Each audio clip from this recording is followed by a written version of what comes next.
Dans l'histoire de l'astrologie, peu d'outils sont aussi anciens, subtils et riches de sens que ce que nous appelons les parts arabes. Leur nom évoque immédiatement la tradition astrologique du Moyen-Orient, où elles ont été largement développées, mais leur origine remonte bien plus loin. Ces parts représentent un héritage précieux. Elles permettent de révéler, à partir du thème natal, des points sensibles qui décrivent des quêtes personnelles, des enjeux intérieurs ou des domaines de destinée. Ce qui rend les parts arabes particulières, c'est qu'elles ne correspondent pas à des objets célestes. Il ne s'agit ni d'étoiles ni de planètes, mais de points mathématiques obtenus à partir d'un calcul précis, combinant la position de certaines planètes ou angles clés du thème. Elles matérialisent des thèmes symboliques qui ne sont visibles nulle part dans le ciel, mais qui apparaissent au cœur du thème comme des zones d'importance ou de vulnérabilité. La plus connue est la part de fortune dont nous avons déjà parlé, encore utilisée dans de nombreuses écoles astrologiques. Elle se calcule à partir du Soleil, de la Lune et de l'ascendant, et elle met en lumière un espace intérieur où l'individu peut trouver équilibre, facilité ou réalisation. Ce point ne promet pas le bonheur automatique, il montre où l'énergie circule naturellement, où la personne se sent en accord avec elle-même lorsqu'elle développe certains talents ou attitudes.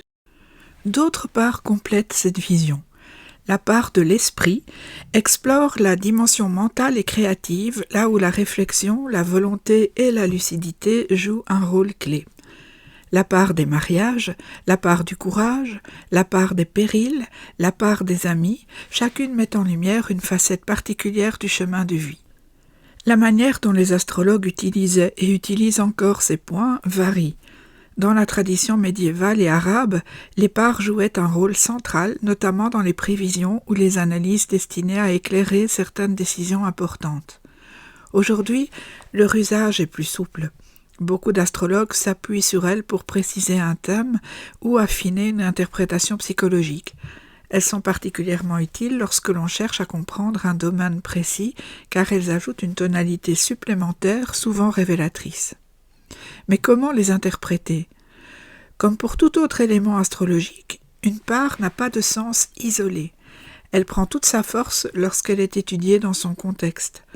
Le signe dans lequel elle se trouve, la maison qu'elle occupe et surtout les aspects qu'elle reçoit. Quand une planète forme un aspect harmonique ou tendu à une part importante, elle active son symbolisme. Une part silencieuse reste en arrière-plan, une part stimulée devient un fil conducteur du vécu intérieur. Les parts arabes servent ainsi à éclairer des zones subtiles du thème, ce que l'on cherche sans le savoir, ce que l'on craint, ce que l'on protège, ce que l'on espère. Elles dévoilent des nuances qui échappent parfois à l'analyse classique, mais qui enrichissent la compréhension globale d'un thème astrologique. Elles ne remplacent rien, elles complètent et affinent comme des notes discrètes dans une partition. Elles rappellent enfin quelque chose d'essentiel. L'astrologie n'est pas seulement une observation du ciel, mais aussi évidemment un langage symbolique.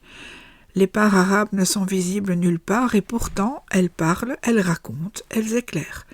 Elles montrent que le sens se cache parfois dans l'invisible, dans les relations entre les éléments plutôt que dans les éléments eux-mêmes. Et elle offre aux astrologues une cartographie intérieure plus nuancée, plus intime et souvent très juste lorsqu'il s'agit d'explorer des thèmes sensibles. À très bientôt pour un nouvel épisode.